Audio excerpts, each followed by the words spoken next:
The UFO animations in this broadcast have been seen and approved by eyewitnesses.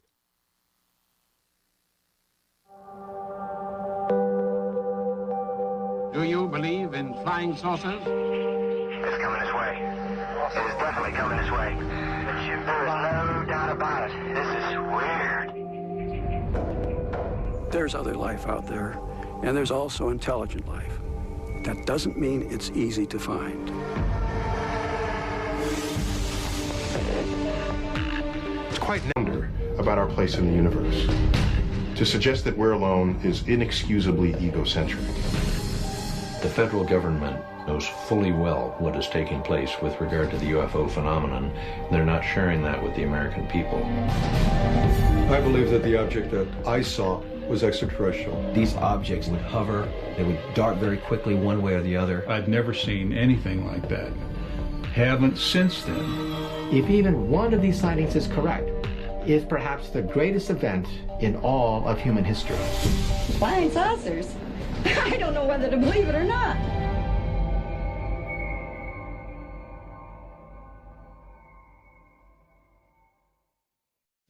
Hello, I'm Peter Jennings. We begin this program knowing from the research that most of us believe that we're not alone, that there is other intelligent life in the universe. NASA is searching for evidence of life in our solar system. Recently, NASA and the European Space Agency landed a probe on Titan, one of Saturn's moons, looking for signs of life. The scientists at NASA would be happy to find a fossil, a microbe, anything to prove that life out there exists in some form. But tonight, there are millions of people here on Earth who believe that intelligent life from outer space is visiting us. And they believe that they have seen the evidence. It was so shiny, it looked like someone was shining a very bright light on a piece of aluminum. The craft is disc-shaped, probably bigger than a 747, and it arced over the top of our car. Then there was a third object even behind the first two. So it came across and just stopped. It went back the direction it came from. This light went like this. That forever gave me the view that something other than us was out in the world. There's no doubt that we're being visited. There is no doubt. They are definitely here. Why they're here, where they're from, you can only speculate. More than 80 million Americans believe that the Earth has been visited by extraterrestrials, visitors from outer space. And after a count of about 4 seconds, gone. We're probably missing. More than 40 million Americans say they have seen or know someone who has seen an unidentified flying object, a UFO. Object. I have seen alien vehicles on 8 occasions since then. And many Americans believe that they themselves have been abducted by aliens. I find myself floating from my bed. 4 of these beings came into my house, came in and got me. I know what I saw. I know what I experienced is real. I know it because everybody else has seen it, talked about it, and discussed it. So I know for a fact it's real. I know for a fact it's real.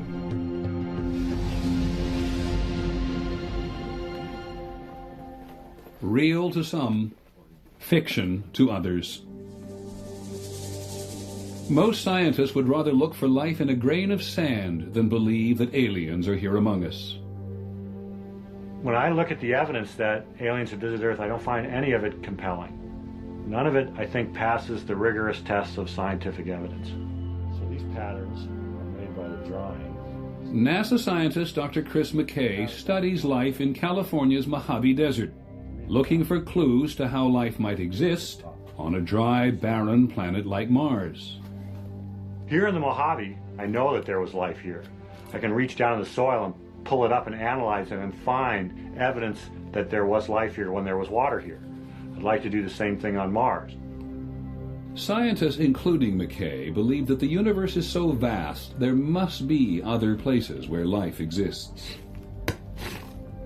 If you look at all the people interested in life beyond Earth, there's scientists and UFO searchers. What we all have in common is a belief that there's life out there. We really have that commonality. The difference is how we approach what to do with that belief. What I do with that belief is approach the problem scientifically. So I don't disparage or ridicule the UFO phenomenon. I see it as, in a sense, a shadow of the same kind of work I do. The UFO phenomenon, only a shadow of mainstream science. But people throughout the world believe that unidentified flying objects are spacecraft guided by intelligent beings from beyond the Earth. I have no idea. I flashed the light at it.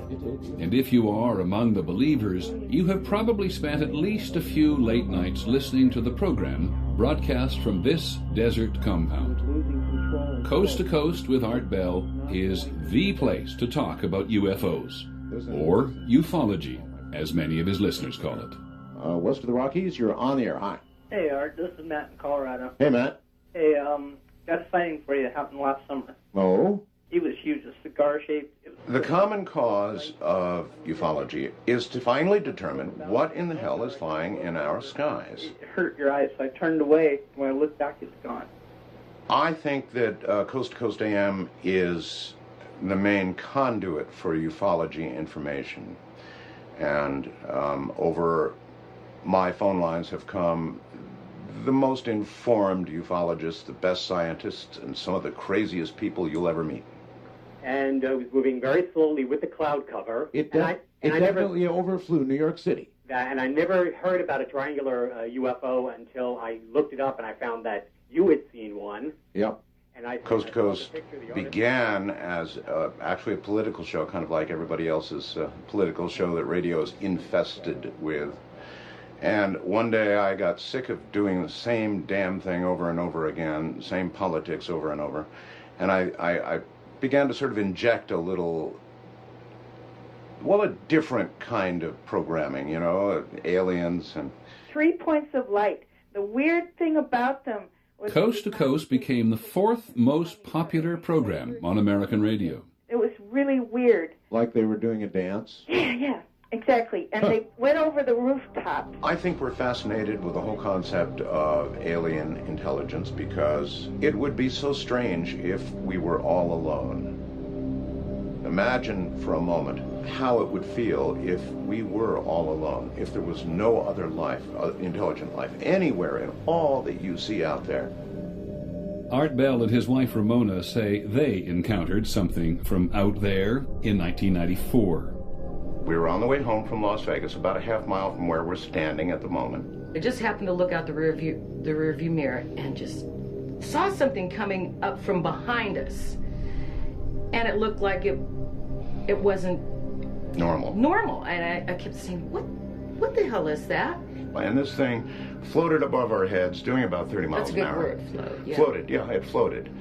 Or had to have been defying gravity, or it was a lighter than aircraft. I don't know. But it was triangular, it was monstrous. The moon and the stars went away, and there it was above us. And we stood and watched it go across the valley and head toward the mountains.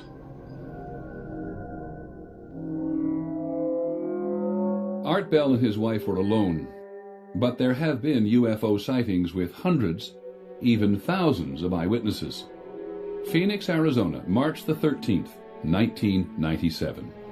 There were some incredible sightings over Phoenix called the Phoenix Lights, and they occurred while I was doing my program. I took call after call after call of people in Phoenix saying, "Oh my God, what's flying over our city?"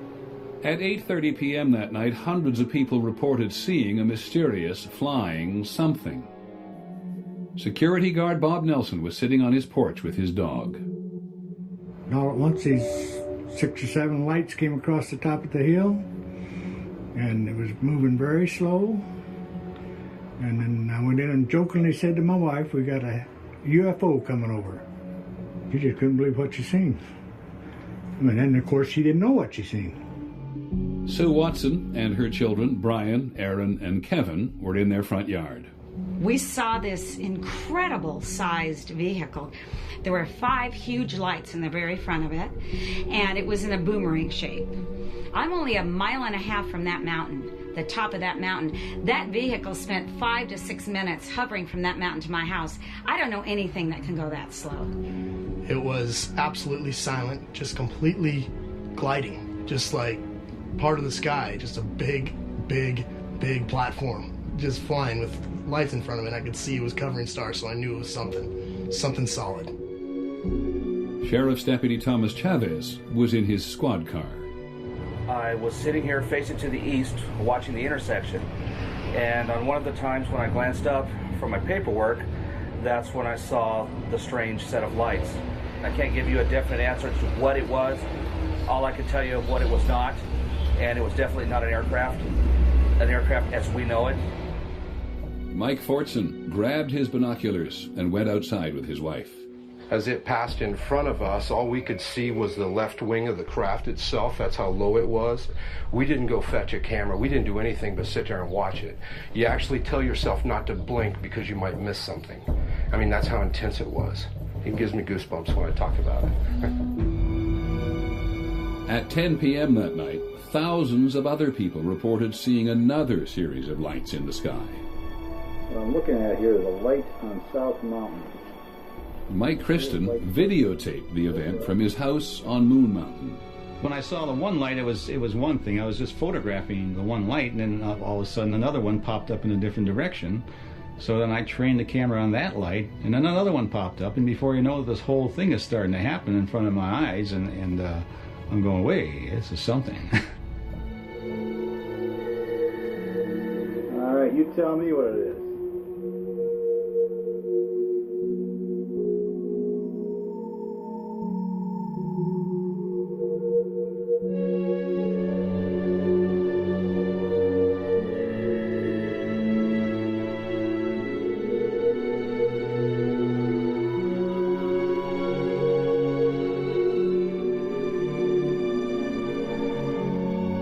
Hey, Sue?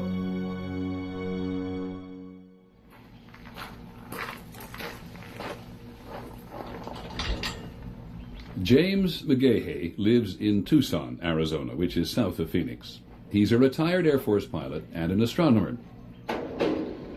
He is an outspoken skeptic about UFOs. Clearly, today, UFOlogy is a mythology that's based on superstition, wrapped inside a fairy tale, telling a story that's simply not true. What most people see is lights in the sky at night, points of light. They equate that to spacecraft from another world. There's no connection. If you see a light in the sky, you've seen a light in the sky. That's all you've seen. This happened in the case of the Phoenix lights. The lights on the videotape were simply flares being dropped by A-10s on the Goldwater test range. There's nothing mysterious about it. I know what flares look like. These are clearly flares. And some people have said they saw a triangular aircraft flying through the Phoenix airspace. The argument against that is very simple. The Phoenix radar didn't see anything.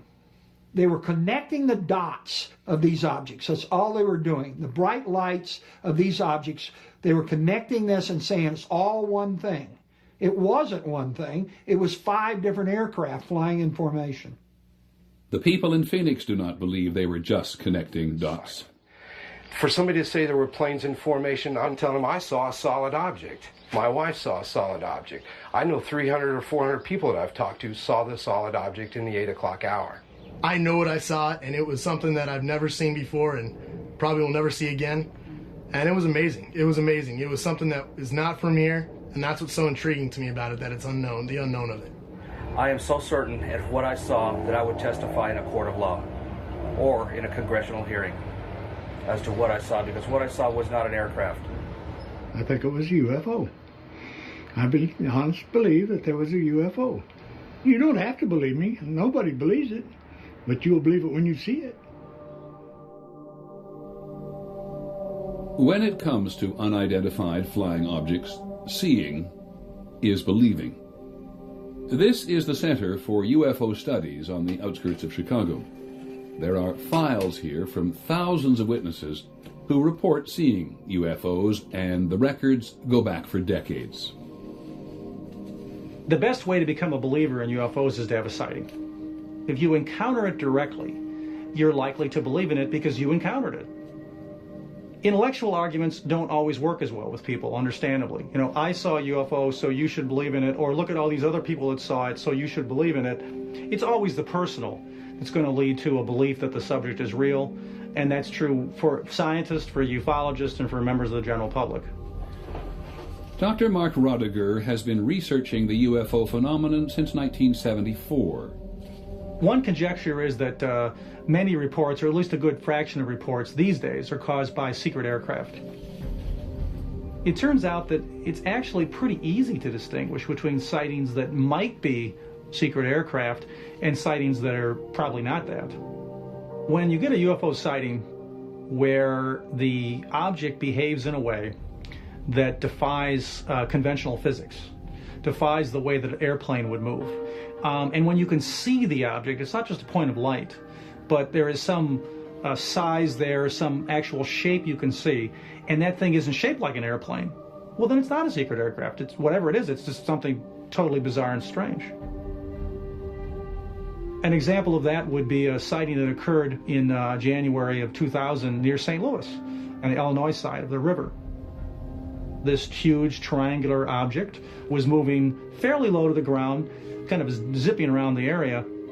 It's not Venus or Mars or whatever object was up at the time. It's not another aircraft that was up at the time. Well, gee, if it's not a conventional object, what else could it be? My name is Melvin Knoll, and I'm a part-time truck driver, and I own this miniature golf course and also the go-kart track out here. That certain morning, I happened to look over into the sky to the northeast, and I seen a very, very bright light up there, like a very bright star. And then I said, well, that's moving. And I just stood there and watched it as what I was doing, and it was just coming down out of the sky real slow, and no noise, just quiet, and I couldn't see no wings or nothing, just floating right through the midair up there. And I thought, well, if I don't tell nobody that I seen something go over town tonight, nobody will believe me tomorrow. Knoll drove his truck to the Highland, Illinois Police Department to report an unidentified flying object, heading toward the neighboring town of Lebanon. Well, we just received a call from Highland PD. Reference to a truck driver just stopped in and said there was a flying object in the area of Lebanon. It's a joke, right? No, this is not a joke. What's going on? Ed Barton was the first police officer to respond to the call. Be advised, there's a very bright white light east of town, and it keeps changing colors. It's heading westbound now. Matter of fact, if the shadow officer looks up, they can probably see it for now. 2550, I see something, but I don't know what that is. At 4:23 a.m., police officer David Martin saw the UFO over a field on the outskirts of Shiloh. I happened to look over and saw this large floating object that was just moving very slowly. It was probably about a football field in length. It had 3 large bright lights lighting up the sky underneath it. I honestly don't know what it was that I saw, other than I know it wasn't a plane or a helicopter or a blimp. Police reported the object over Lebanon, over Shiloh, over Millstad, over Dupo. Detective Mark Lopino says he saw it as it approached O'Fallon, Illinois.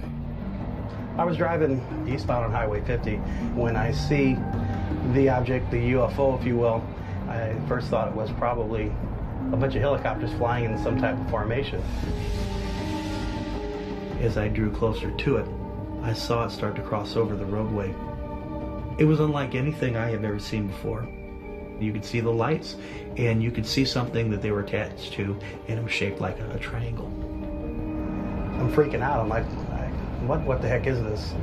So I continue, and it's going over these trees. By the time I get here toward the left turn lane, I duck into the left turn lane here, and I stop right about here.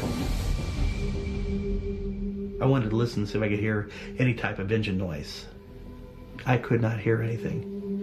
I tried to look again at the UFO, and it had already gone behind these trees. I put it in reverse to back up a couple seconds. to see if I could reacquire it again. By the time I backed up, tried to see it, it had moved at least a mile away, if not further. That quick. I was just astonished. I didn't know what to say. I was speechless. 6 people, including 5 police officers, saw an object over southern Illinois that night.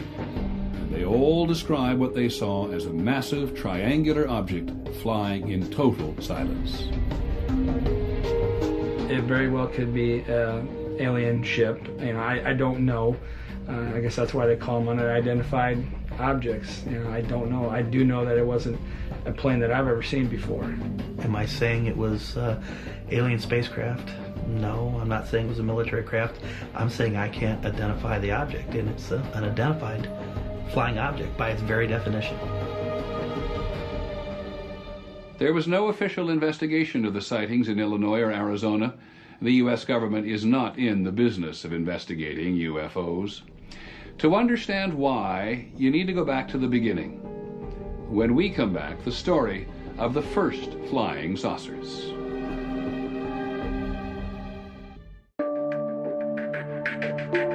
The fascination with unidentified flying objects can be traced to a day in June 1947 and to one man, Kenneth Arnold. He was not a guy who read science fiction. He was not a guy who had any occult interests. He was not a guy with a lot of imagination. He lived pretty close to the ground mentally, but he loved to fly. And so on the Tuesday afternoon of June 24th, 1947, when he saw these 9 dish-shaped objects flying at some considerable speed over Mount Rainier, he thought that he was witnessing a secret military experiment.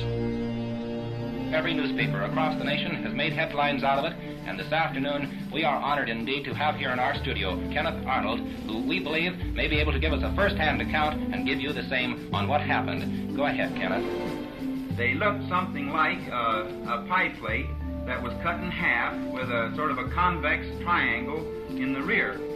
I'd be glad to confirm it with my hands on a Bible because I did see it. It's just as much a mystery to me as it is to everyone else who's been calling me the last 24 hours wondering what it was. The press referred to the 9 objects Arnold said he saw as flying saucers. Arnold was such a straight shooter. He was so clearly puzzled. There was no possibility that this guy was making up a strange story. Arnold's sighting just seemed to catalyze everything. All of a sudden, there was this presence of something unidentified in the sky that couldn't be ignored. And in the next 2 or 3 weeks, there were many hundreds of sightings.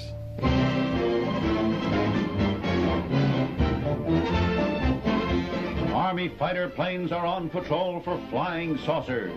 Cameras installed to photograph them. So many objects were being seen in the sky by so many people that the Army Air Force launched an investigation. They're seeing flying saucers everywhere.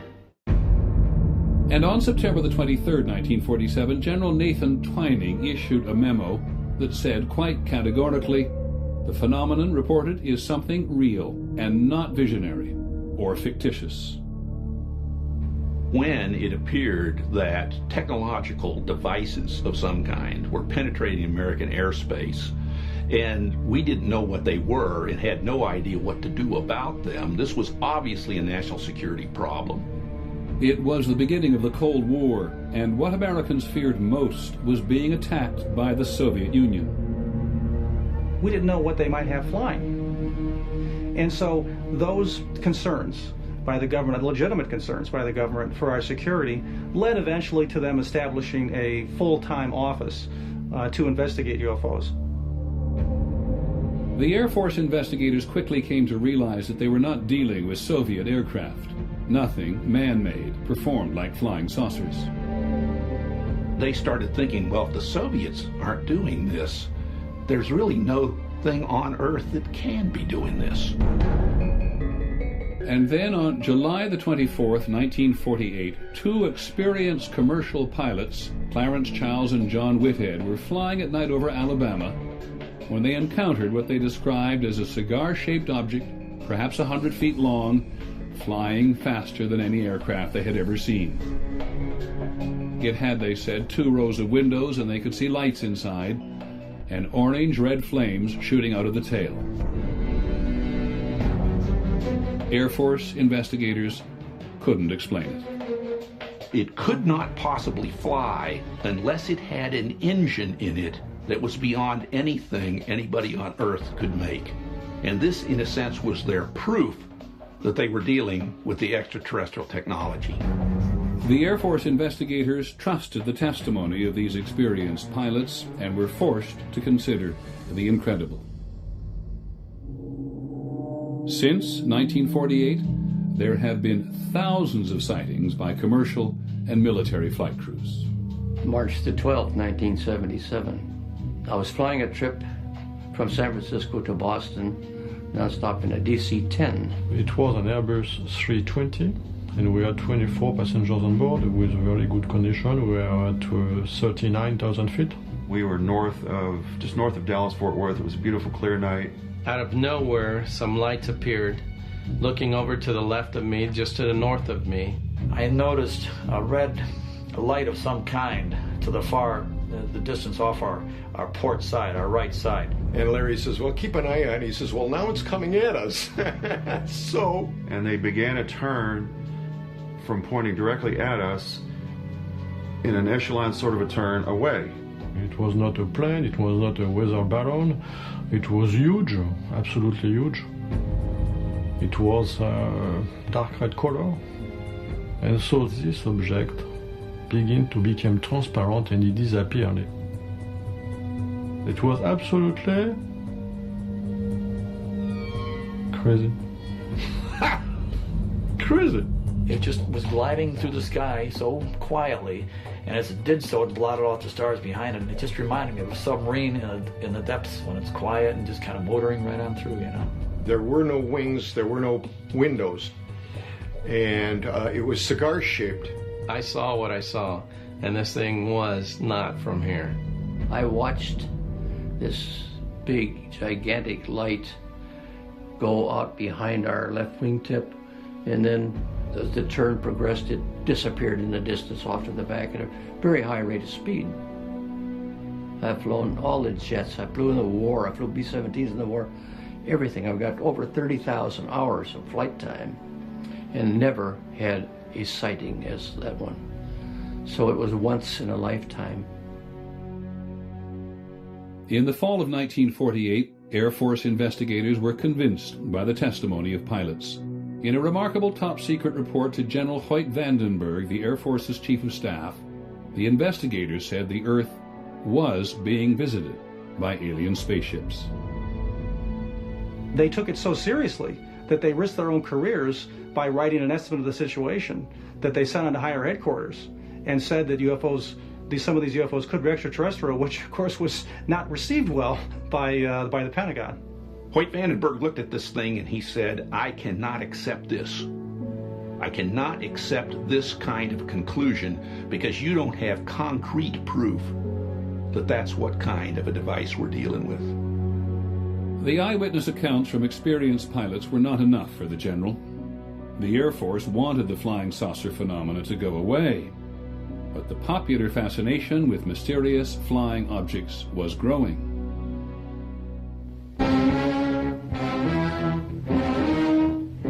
In 1952, the Air Force received more UFO reports than any other year in history.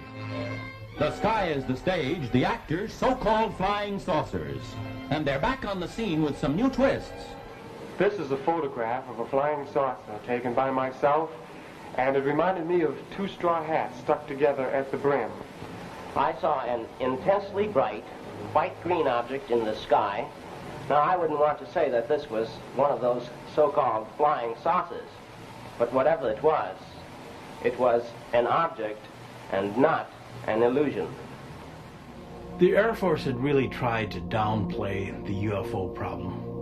But by the summer of 1952, there was an enormous wave of sightings. There were hundreds and hundreds, probably thousands of sightings. Most alarmingly, the sightings were focused on Washington, D.C. At least 3 radar systems in Washington and the area were picking up unidentified targets. This very much worried people in Washington because it looked like penetration of the most important airspace in the country. In July 1952, the Pentagon's communication system was overwhelmed by calls about UFOs. The number of calls of frightened Americans, hysterical Americans, coming into the switchboards of the American government were clogging communication channels. And if American communication channels were clogged, then this would leave America vulnerable to a potential Soviet attack. So the task is calm the Fuhrer, end the hysteria. It was public hysteria, not the flying saucers themselves, that threatened the national security. President Truman ordered the CIA to make recommendations on how the Air Force should handle the UFO problem. The CIA convened a panel headed by the physicist H.P. Robertson. The Robertson panel says we must do something to remove the aura of mystery from the UFO phenomena so that people no longer take them seriously and don't bother to report them. That's what we want. So flying saucers, whatever they were, wherever they came from, were to be made the subject of ridicule. But it was impossible to control the public interest. The public was fascinated. One of the most widely read magazine articles at the time proclaimed, "The flying saucers are real." One of the most respected publications in America, Life magazine, published photographs. Just a minute, ladies and gentlemen, I think something is happening. And then came the movies. The day the Earth stood still. This could be the beginning of the end for the human race. The War of the Worlds. The meteors, or the often ridiculed flying saucers, are in reality the flaming vanguard of the invasion from Mars. Flying saucers have invaded our planet. Washington, London, Paris... Earth versus the flying saucers. The whole world is under attack. Can it survive? The government simply could not control the public's appetite for a phenomenon so intriguing. They're pulling us up. When we come back, the Air Force tries to explain the unexplainable. Prisoners hurtling through endless space. Peter Jennings reporting. UFO Seeing is Believing will return in a moment. Today, if you ask the Air Force about UFOs, it will tell you there is no evidence that they are extraterrestrial vehicles, and there is no evidence that they represent technology beyond our own. The Air Force will cite as proof its own 22-year study called Project Blue Book. During the 1950s and 60s, Project Blue Book, based at Wright-Patterson Air Force Base in Ohio, investigated hundreds of UFO reports every year. They came from every part of the country, from people in every walk of life. Night sightings, day sightings, sightings of mysterious lights, structured craft. The reports came to Blue Book seeking answers to what it was in America's skies. Blue Book was overwhelmed by the volume of reports. Americans were told again and again, we have a crack unit of individuals, scientifically trained people studying this phenomenon.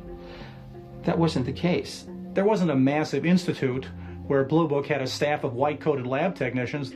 There was a guy at a desk and a secretary and a private or someone there, typing stuff. It was a very, very small project. Colonel Robert Friend was the director of Project Blue Book from 1958 to 1963. We wanted to explain as many sightings as possible, but we recognized that the amount of resources that would have been necessary in order to do this would have been far beyond those that we were ready to commit at the time. Blue Book was never intended to become a serious, full-scale scientific inquiry. The Air Force had another mission for its UFO office. Blue Book was tasked with a public relations mission, and that mission was denounce the UFOs, dismiss the UFOs, debunk the UFOs, and anybody who believes in them. just come up with answers and get this UFO thing out of the newspapers. The best way to keep UFOs out of the newspapers and therefore out of the public mind was to say repeatedly that they were nothing more than weather balloons or rare atmospheric conditions, a star on the horizon, whatever it took. What they wanted to try to do was, I think, to re-educate the public regarding UFOs, to take away the aura of mystery. And that job was most often left to Blue Book's one civilian scientist, Ohio State astronomer Dr. J. Allen Hynek.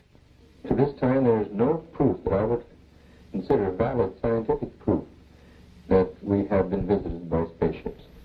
There was not one sound. I listened. There was not a sound. Between 1948 and 1969, Dr. Hynek was Project Blue Book's lead scientific investigator on thousands of cases.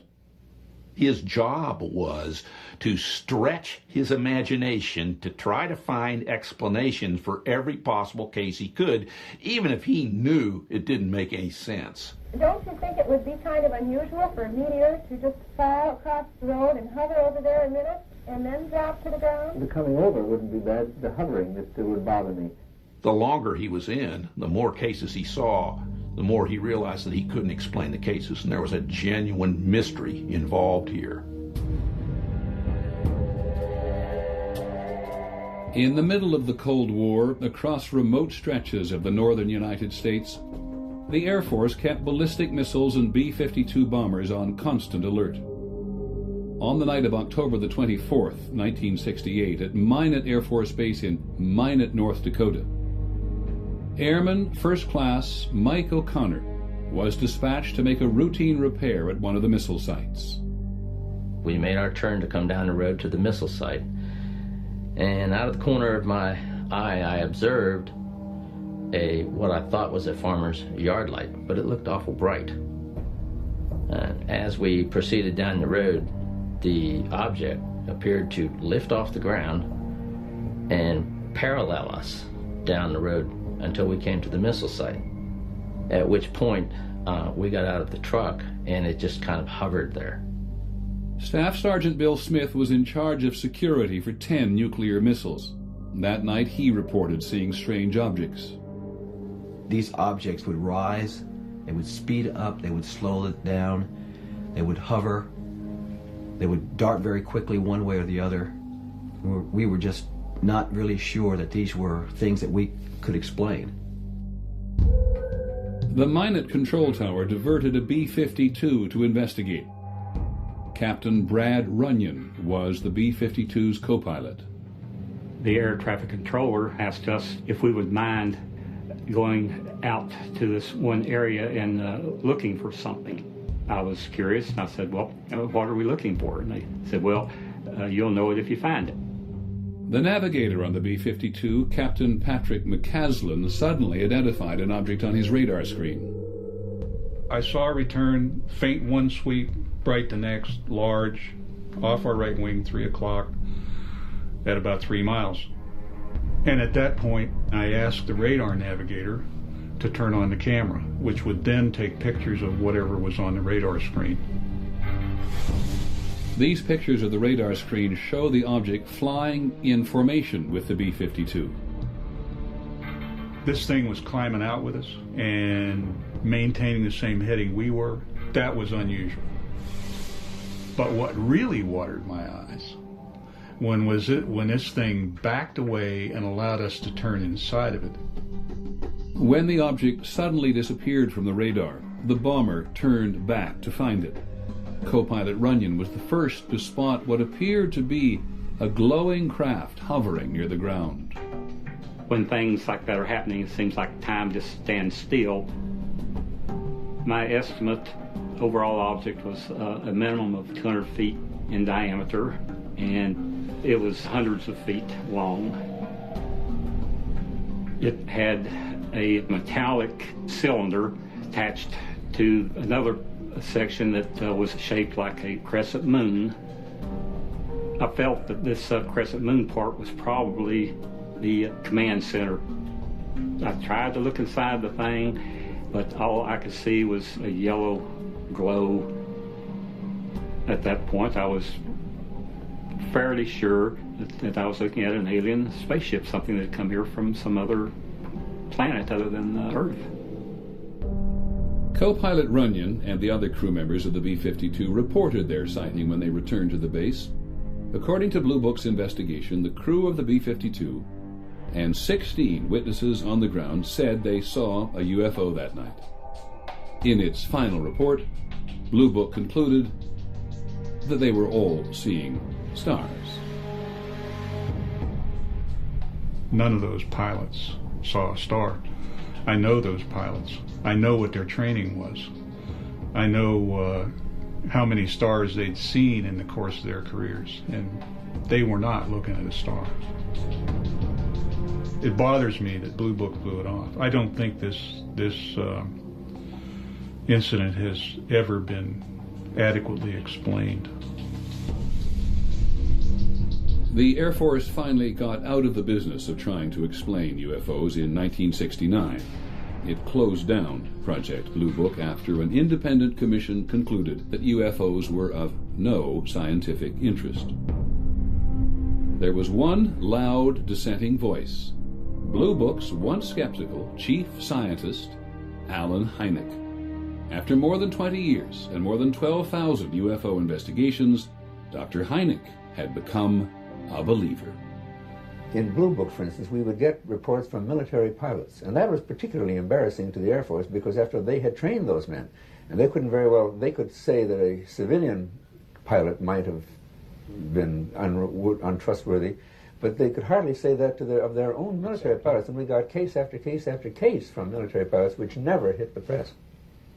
The difference between Alan Hynek and the people he worked with in Blue Book was this. He was a scientist and they weren't. And he never forgot that he was a scientist. The Air Force paid his checks and paid him well. But they couldn't quell his scientific curiosity. And it was his scientific curiosity that finally won out. And that will, I think, probably at some point in the future history of science, will earn Alan Hynek a reputation as a courageous and principled man. Dr. Hynek spent the rest of his life investigating sightings and calling for a serious scientific inquiry into the UFO phenomenon. Most of his fellow scientists rejected his opinions.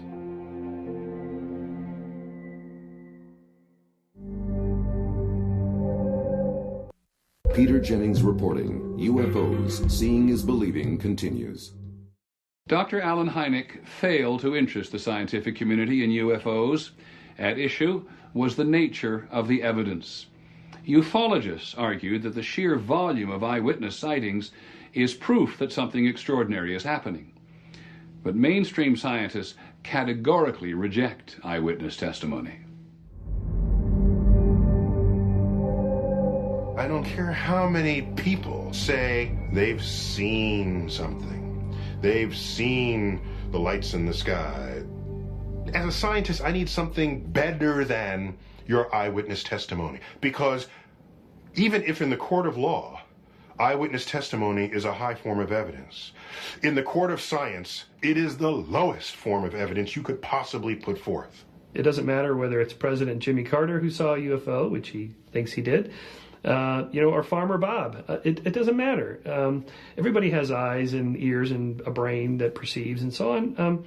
I think they're all equally unreliable as eyewitnesses. We're very bad at recounting things we think we saw. My husband and I were flying our airplane. It was at night, and we saw a light. We saw a bright light at 2 o'clock position. And it was one of those, oh my goodness, kind of moments. Jack, do you see that? Yeah, I see that. And there really is a light there, right? And it's coming towards us, right? It was this, I know I'm seeing something. It's really there. And we just we looked at each other. We said, this can't be happening to us. We can't be seeing a UFO. We're so skeptical. But look, it's really there. and then clouds that we didn't realize were there, spread apart enough for us to understand that what we were seeing was a piece of the moon, that it was just shining through a hole in the clouds. Things are often not what they seem. For scientists, seeing is not believing. For them, only physical evidence will prove that UFOs are visiting Earth. They do believe that life exists beyond Earth, and they have spent decades searching for the first piece of evidence. A spacecraft launched by NASA and the European Space Agency traveled billions of miles, and in January 2005 landed a probe on Saturn's moon Titan. No human spacecraft has ever landed so far from Earth. These images of Titan's surface suggest an active world of rivers and oceans. Scientists believe that where there is liquid, there may be life. If we look for life in our backyard, our cosmic backyard, if we look there and find life, imagine what that tells us. That some other random place that happens to be a nearby planet has life just the way we do. Then there's no telling how rich the entire universe is with life.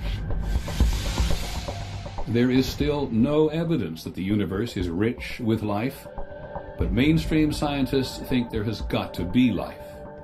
There's more than 100 billion stars in our Milky Way galaxy alone. And there's more than 50 or 100 billion galaxies in the universe. You multiply these two numbers, that's a 1 with 21 zeros worth of stars in the cosmos. To suggest that we're alone is inexcusably egocentric.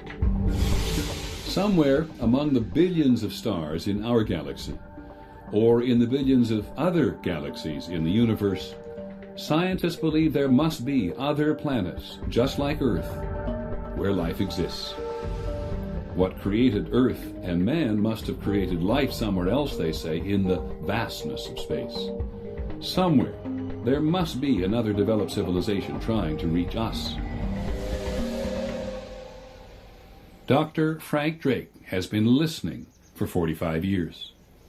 In 1960, in Green Bank, West Virginia, Dr. Drake first pointed a radio telescope at a nearby star to listen for a signal. We just had this feeling that something very important was starting, that this was a new road that human beings were taking that was going to lead to very wonderful places and very wonderful things for our civilization. Dr. Drake's experiment marked the beginning of a project called SETI, the Search for Extraterrestrial Intelligence. Dr. Seth Shostak is an astronomer who works with Drake at the SETI Institute. We've been broadcasting our existence to the universe for the last 50 or 60 years, and we've been doing that with our high-powered radio and television transmissions. Every day, those signals just go right on out into space. That's how we're broadcasting into space, and we kind of turn that idea around when we try and find the extraterrestrials by trying to find their broadcasts. Dr. Drake remembers the day of his first search in April 1960. For all we knew, every star in the sky had a radio transmitting civilization. We might succeed the first day. We even had a tape recorder connected to the radio receiver so that we could tape record any voices we might hear from the other worlds. And so we pointed at the first star, and when it finally set in the west, we moved over and pointed the telescope at the second star, and we heard on a loudspeaker a signal like we'd never heard before with a radio telescope. And it was a lot like a lot of people said we might detect, a series of pulses. It sounded like choo, choo, choo, choo, choo, choo, choo, choo, choo, choo, choo, choo, choo. All our hearts were pounding. You think this may be one of the greatest moments in history unfolding right here before us. The signal turned out to be nothing more than sound from a passing plane. When you detect such a signal, and it truly looks to be extraterrestrial, it's a very special emotion. I'd like to feel it again. After more than 4 decades, Dr. Drake has yet to hear an alien signal. Dr. Jill Tarter is another astronomer working at SETI. The chances of success in SETI are difficult to estimate. But if we never search, the chance is 0. So I think what we ought to do is search. Seth, you can see the telescope. Oh yeah. The two shiny. Yep. I see them. At Hat Creek in Northern California, SETI is building an array of telescopes that will search for signs of extraterrestrial intelligence on a scale never before attempted. The project is named after its largest donor, the co-founder of Microsoft, Paul Allen. All right, let's go. This observatory is sited in a very quiet pastoral valley, mostly cows and a few people. It's going to change a whole lot when we put 350 telescopes in here, and it's going to change even more if indeed those telescopes detect a signal from someone else's technology. Of course, we don't know how many civilizations out there might be broadcasting signals that we could pick up. The faster that you can go through all that heavenly real estate, the sooner you're going to find a signal. And if that happens, this is where it will happen. It'll happen right here. This is kind of the portal to the cosmos. This is the place where we're going to crack the crystal of isolation that has surrounded this planet for 4.5 billion years. Right here amongst the trees and the lava and the bright sunshine. And drink a little champagne along the way. We will build it, and I hope they will come, or at least in the form of their radio waves. Some UFO believers belittle SETI. Why search the heavens for an elusive signal, they ask, when the extraterrestrials are already here? If I thought that extraterrestrials were really visiting the Earth, I wouldn't be doing this. None of us would be. Why would we go to all the trouble of building this very complex equipment and these expensive antenna arrays and so forth and so on if they were here? It's just not proven that any UFO is a spacecraft from another intelligent species. On the other hand, it must be said that we haven't shown that the extraterrestrials exist either. But we don't make the claim that we have. I think that's a big difference. We will only claim success when we really know we have found something extraterrestrial. If we claim something, there will be data to back it up. Doggone it, we're going to tell you it's up there at these coordinates in the sky. It's at this spot on the dial at this frequency, so take out your own antenna and go out and verify it. We would encourage you to verify it. Okay? And that's the difference between science and myth-making. When we come back, the making of a myth. The story of Roswell. UFOs, Seeing is Believing continues.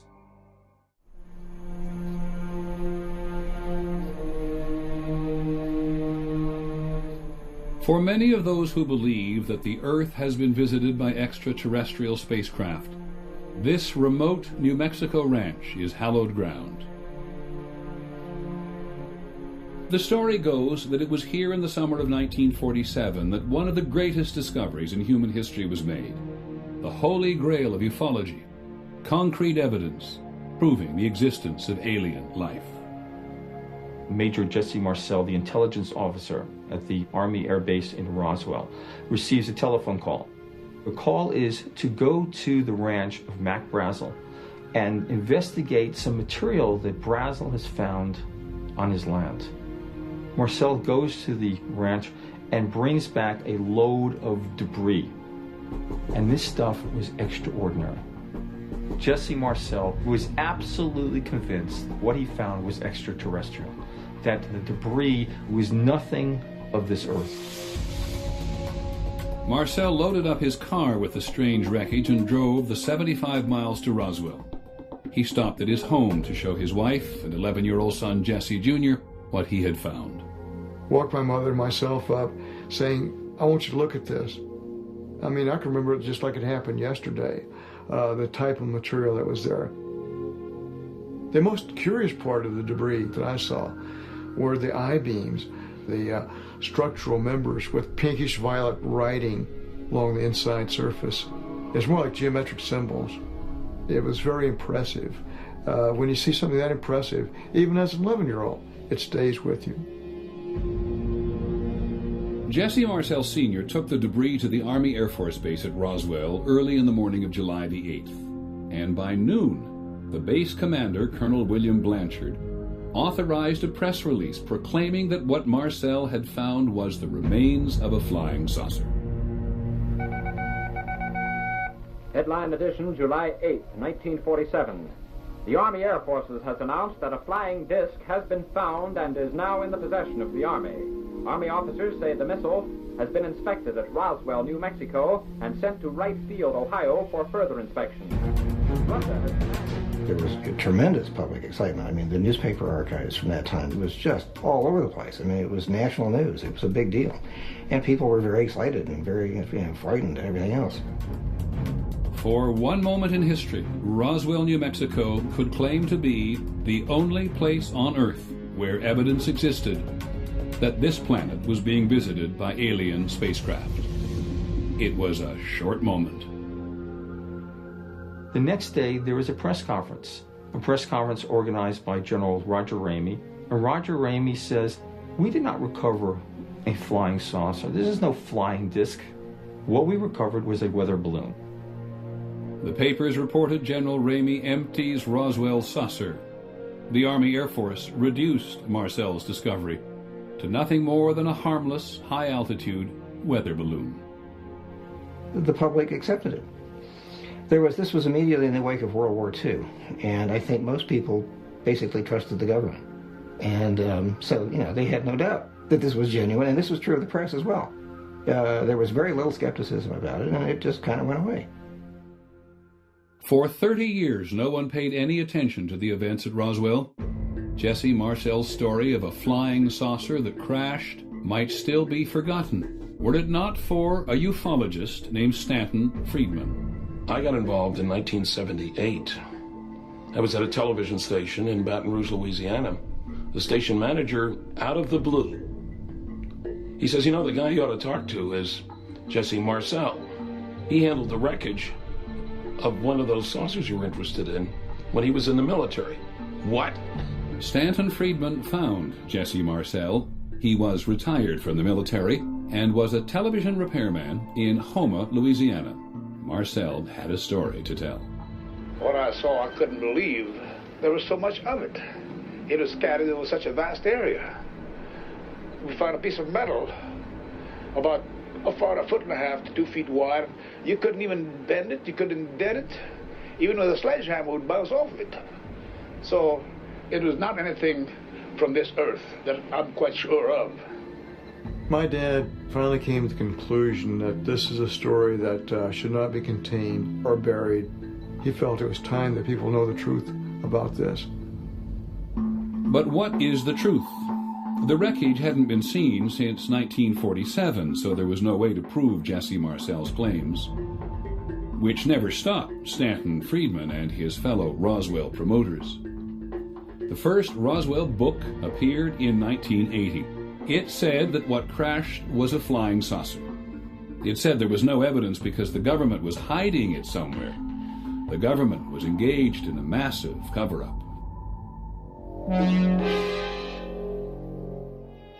If there has been a UFO cover-up, it began in Roswell, New Mexico.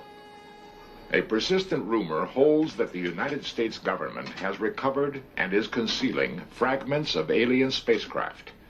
Fragments and more. This all came together at a time when people were ready to buy into conspiracy. And then, in 1989, Unsolved Mysteries did the recreation of the whole event, and off to the races we go. This Air Force base here in Roswell, New Mexico, was the center of a controversy back in 1947 that over 40 years later still remains unsolved. Jesse Marcel's story about a day long ago was becoming an article of faith, and the promoters were busy spinning it everywhere they could. You think there was a government cover-up? There's no question about that, not only about this case, but lots of other UFO cases. After investigating for their new book, Kevin Randall and Don Schmidt are convinced it was a military cover-up.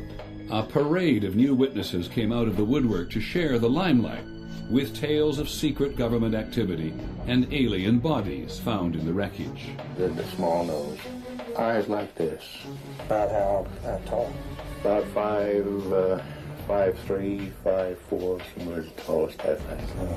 Are you saying that extraterrestrials were found in Roswell? Yes. Dead? Dead extraterrestrials were found, no question about it. This is an incredible story. Aliens, the federal government, intimidation, we have a bestseller on our hands. The people who are promoting Roswell realize that there is a gold rush to Roswell. There is money to be made. But your book is only going to sell if your charges are more grandiose, more exaggerated, more powerful. So you have this ladder of escalation of sensationalism. In 1995, Fox Television broadcast what they promoted as recently discovered film of an alien autopsy performed at Roswell. It was seen by more than 20 million viewers. All right, I want to show you something. And then came the X-Files. This is a photo of a UFO that reportedly crashed in Roswell, New Mexico in 1947. Jesse Marcel's unproven story was now primetime mythology. In Roswell, they captured aliens from the spacecraft wreckage.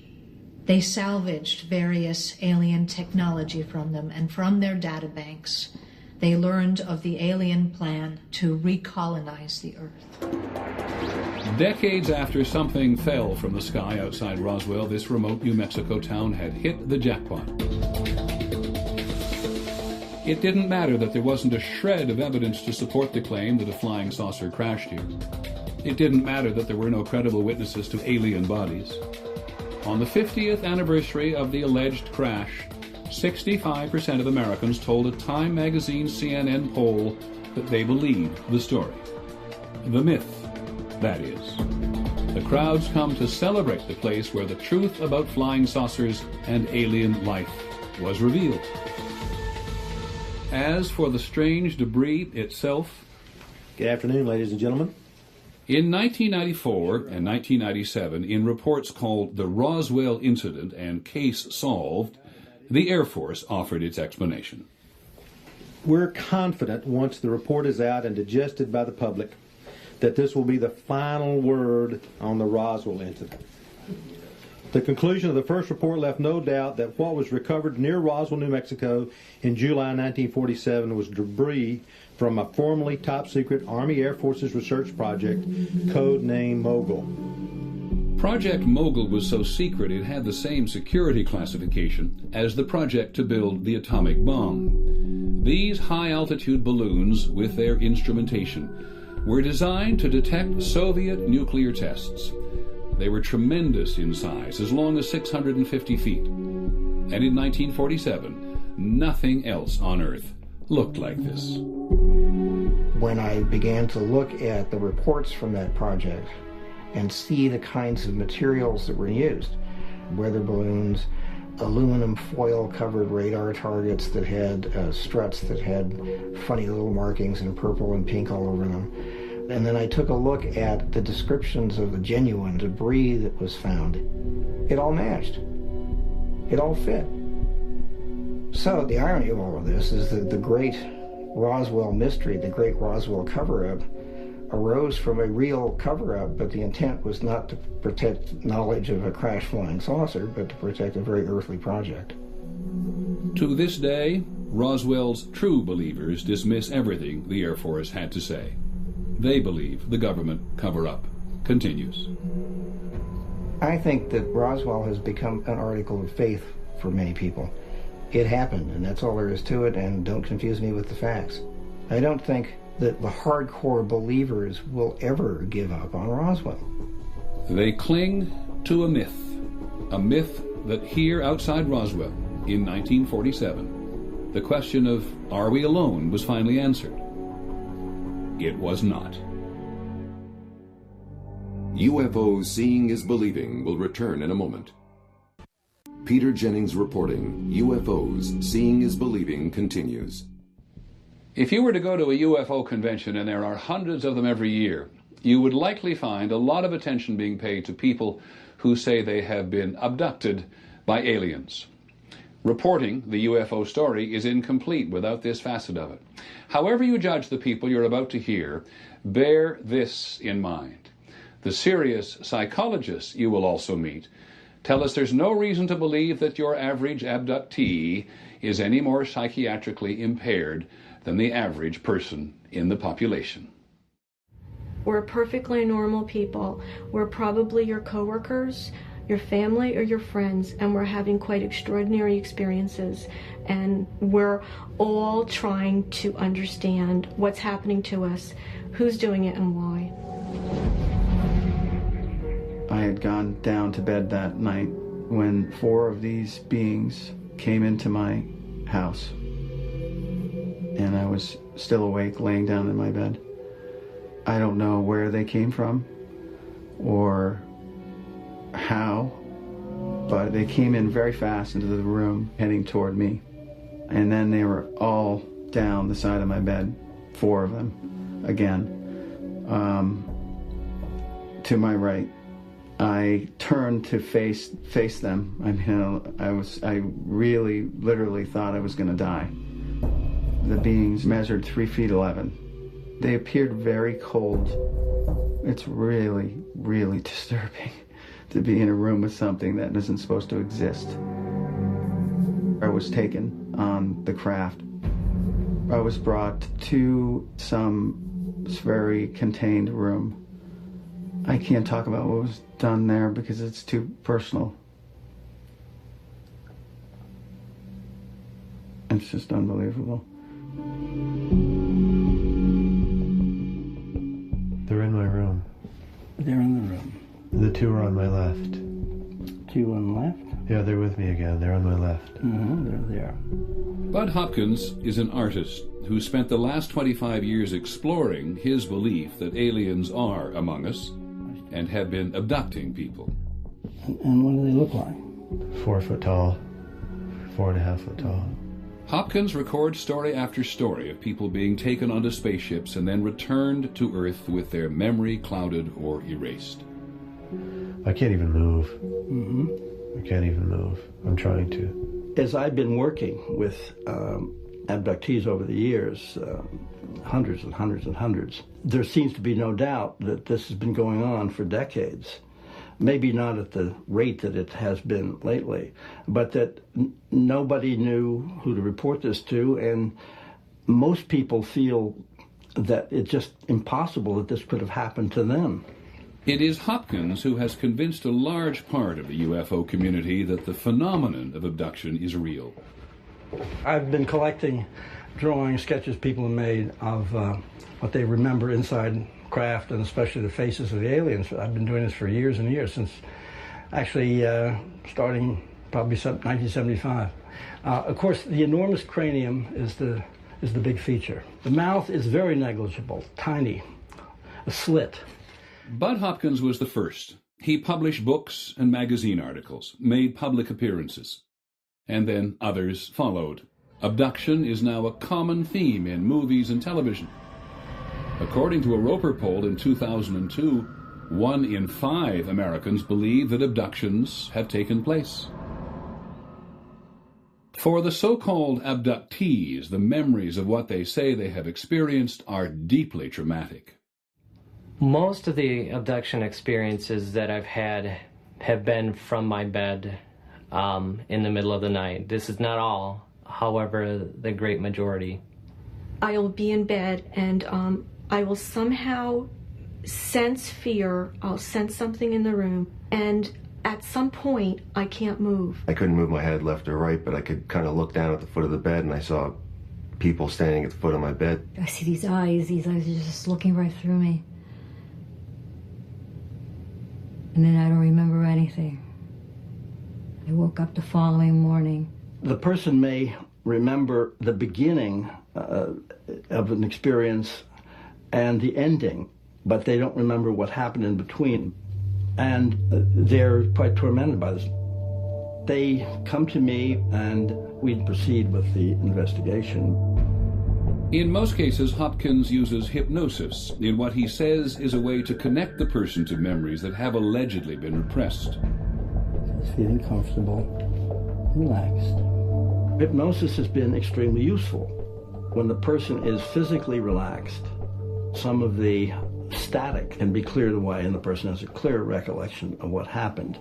You're in bed, 1, this is a long time ago, we're just going to see what it was. 2, right on the edge. 3. He's looking at me very closely. I'm saying he, but I don't know, it feels like a he. One of the things, of course, that caught my attention from the very beginning was the similarity of these cases and the details that were coming up over and over again. Through hypnotic regression, I came to realize that there was a spaceship maybe 100 feet in the air off to the left of front of my house, and an alien came in, was next to my bed. It put its hand out, and I put my hand out. Sort of a chalky skin, very dry to the touch, and I don't really remember how, but suddenly we were sort of floating. They brought me in front of a being that was so horrifying that I'll never be able to, put it out of my memory. It was very tall, probably about 7 foot tall. Very tall and very thin and very scary, and sometimes almost like an insect, very frightening to me. And I found myself in this room, and I was lying on this stretcher, and this being, I don't even know how to say this, he started to put my legs apart. They put like a jock strap on you of some sort with a tube attached to it, and it runs through a machine, and they somehow extract sperm. I don't know how they do it. And this female brought a baby, and she sort of handed him to me, and I instantly said, this baby is mine. I know he's mine. She pulled the baby away from me and said, no, this baby is ours. So 5, you're starting to wake up. 4, waking up. 3, almost awake. 2, 1, fully awake. I'm glad we did that. Yeah. We didn't know those things. Yeah. Bud has been looking at it for a long time, and I very much like his understanding of it and how he helps people. He's a good man. Hopkins' reliance on hypnosis to recover memories is challenged by professional psychologists. There is no evidence that hypnosis will help you retrieve memories, or if it does retrieve memories, that the memories that get retrieved are in fact accurate. What does happen under hypnosis is that you feel that the experience is real, or it lends credibility to what's emerging, but most likely what's emerging is the product of fantasy and of suggestion. Dr. Susan Clancy and other research psychologists at Harvard University who have worked with the abductees think that a common sleep disorder can explain much of the abduction experience. The subjects that we interviewed, when we asked them, how did this all begin? They described an experience that sounds strikingly like sleep paralysis. What happens is you wake up, usually it's in the middle of the night, and you feel terrified. You're paralyzed, overwhelmed with fear. People report feeling the presence of something in the room, or you might sort of see shapes or lights. It's a very common experience. What happens in one of these episodes is that a person is emerging from rapid eye movement sleep, REM sleep, the stage of sleep when we do most of our dreaming. When we are in REM sleep, our entire body is paralyzed. It's probably a good thing, otherwise we act out our dreams. But in one of these episodes, what happens is that the person's eyes can open, they can see their bedroom, they're awake, they're conscious, and they're also aware that they're totally paralyzed. And suddenly they feel tingling sensations coursing through their body. They'll see lights flashing, sounds buzzing, and feel a sense of presence in the bedroom. If you don't know what this is, it can be a very frightening experience. These sorts of episodes have been reported throughout history and throughout cultures. The incubi, the succubi, the demons that used to visit people in the Middle Ages. But in our subjects, these visitors in the bedroom are interpreted as aliens. And finally, these individuals, our subjects, will often go to hypnotherapists, often who believe in such things, and will then hypnotize them and do so-called regression sessions, where they'll take the person back to the moment where they were paralyzed in bed and try to find out what happened next. At that point, you get these quote-unquote memories emerging of being taken out of the bedroom, through the window, up into a spaceship, being experimented upon by these alien beings, participating in hybrid breeding and all sorts of other exotic adventures. And so at this point, you've got yourself an alien abductee. The abductees reject any psychological explanation. They believe their experiences are real. You know, it's not some vague apparition or something. These guys were three-dimensionally in the room with me. What I remember is definitely real. It was very real to me. It's real. These people were moved and terrified and touched by their memories and what they believe happened to them, and that's why they believe. I think if I had recovered a memory like that, I'd have a hard time disbelieving it too. If this is real, it has to do with every single one of us, and we need to know more. I mean, there needs to be more questions asked, more. It's important because there is life in the universe, and we're babies, literally. UFO Seeing is Believing will return in a moment. UFO Seeing is Believing continues. Once again, Peter Jennings. Did you ever wonder what a civilization older than ours would look like, say 1 million years older than ours? The American astronomer Carl Sagan often wondered, and we wonder too, because with all this talk of aliens visiting us, they must have some extraordinary means of travel. Earth may be the cradle of mankind, but we haven't got very far beyond the cradle. Our technology just isn't up to it. The difficulty of going from star to star, or of an alien spacecraft reaching here, is simply not to be underestimated. Space travel is not just like the movies.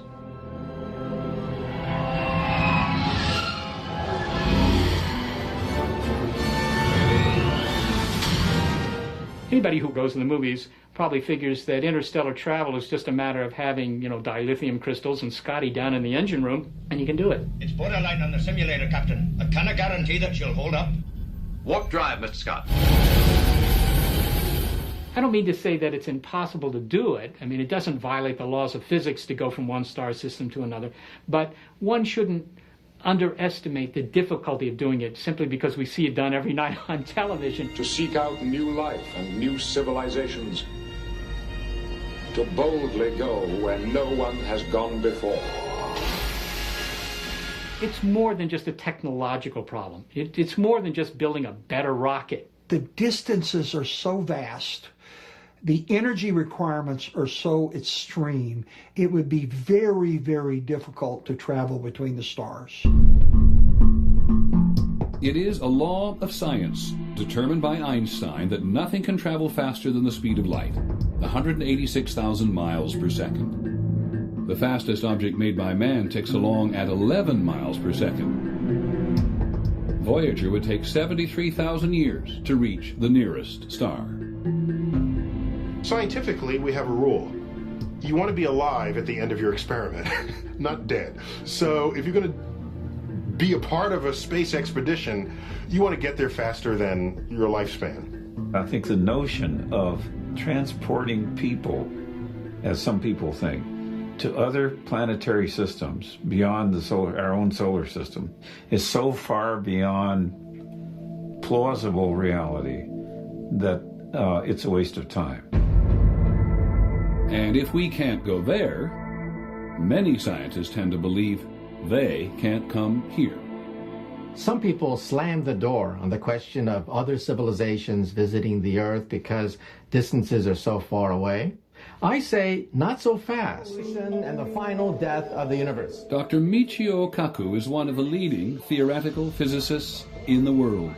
He is a professor at the City University of New York. Because in Einstein's theory, space and time is a fabric.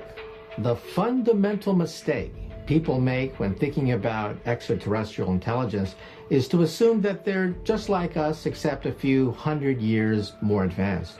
I say, open your mind, open your consciousness to the possibility that they are 1,000,000 years ahead. A civilization that could harness the power of stars might be able to find a shortcut through space and time. Einstein said you cannot go faster than the speed of light. However, he left a loophole open. This is a wormhole. You know, in school we learned that a straight line is the shortest distance between 2 points. But actually that's not true. You see, if you fold the sheet of paper and punch a hole through it, you begin to realize that a wormhole is the shortest distance between 2 points. Only those civilizations, millions of years ahead of ours, capable of harnessing the power of billions of star systems, have the ability perhaps to open gateways through space and time, to travel through portals, to go these enormous distances in a blink of an eye. A way perhaps for an alien vehicle to bridge the vastness of space. You simply cannot dismiss the possibility that some of these UFO sightings are actually sightings from some object created by an advanced civilization. A civilization far out in space, a civilization perhaps millions of years ahead of us in technology. You simply cannot discount that possibility. I have no idea where it was from. I just know that it was one unidentified, and it was certainly flying. It was a UFO, for sure. My God, what did we just see? But we saw it, and when you see something of that sort, your life is never, ever the same. I mean, it is like it just happened yesterday. I believe that the object that I saw was extraterrestrial. You can't even sleep because you're thinking, what in the world was it? What was it? And where it came from, when it came from, we do not know. I wish we did. When you look at this handful of cases that cannot be easily dismissed, this is worthy of scientific investigation. Maybe there's nothing there. However, on that off chance that there is something there, that could literally change the course of human history. So I say, let this investigation begin. Peter Jennings reporting, UFOs Seeing is Believing will return in a moment. Peter Jennings reporting, UFOs Seeing is Believing continues. We have often wondered in the course of reporting on UFOs what we would do if we thought we saw one, who we'd share it with. Most people want to tell someone. Today, if you call the local Air Force Base or even the Federal Aviation Administration, they will tell you they don't investigate UFOs. But they may tell you to contact the National UFO Reporting Center. The center is in Seattle, Washington. It is a clearinghouse for thousands of eyewitness reports that come in every year. The National UFO Reporting Center is really one man, Peter Davenport, sitting alone at his desk in the corner of his living room. Davenport is the only person we met who devotes himself full-time to collecting reports and investigating UFO sightings. This is the heart of the National UFO Reporting Center. A telephone, my trusty tape recorder, spare tape recorder if I need it, reference materials with regard to aircraft, and a website. That is UFO Central, if you will, to coin a term. And as modest a facility, physically speaking, as modest as it is, we nevertheless can collect a lot of information. A lot of information from eyewitnesses to add to the already enormous record of sightings going back more than 50 years. Data that science ignores. The proper stance is one of skepticism, because what we ufologists are saying is that the planet Earth is being visited on a regular basis, perhaps on a daily basis. There goes that line. National UFO Reporting Center, good evening. My name is Dr. Scott Crawford. I'm calling from Miami, Florida. I'm an amateur astronomer. Mm-hmm. I was just outside my backyard. Mm-hmm. I saw an object move from east to west over Miami. How long did you see it, please? About 10 seconds. 10 seconds. National UFO Reporting Center, good evening. White is like a big ball of white light, and behind it was like this orange flame stuff. Like in the front was 4 or 5 windows and very bright lights, and I thought probably someone was looking out the windows. Mm-hmm. Okay. No lights, no noise. Green, I'm going to guess it was going 1,000 miles an hour or faster. I really don't know. round spaceship. More than 50 years after Kenneth Arnold saw the first flying saucers, it is left to Peter Davenport and only a few others to investigate this mystery. It changed directions. Twice. Every day, 7 days a week, Davenport talks to people, sometimes dozens of people, who have seen an object in the sky. People for whom seeing is now believing. Thank you very much. Good night. Wow, this was a good one. We're still hoping to find that golden nugget that will make our position incontrovertible, namely the fact that it appears that these things that we call UFOs are visiting the planet Earth. The golden nugget of ufology, something to elevate ufology to more than a shadow of mainstream science, to convince the skeptics that UFOs are more than just lights in the sky. Ultimately, the UFO believers and the scientists have one thing in common. They dream of the day that there will be contact with extraterrestrials. Ultimately, only contact is going to resolve the mystery.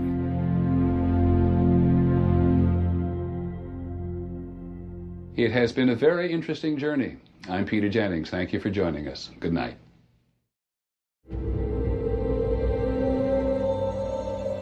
I've always believed that there could be something else. I just believe we're not the only ones in the universe.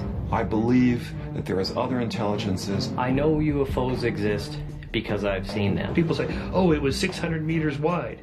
How do you know?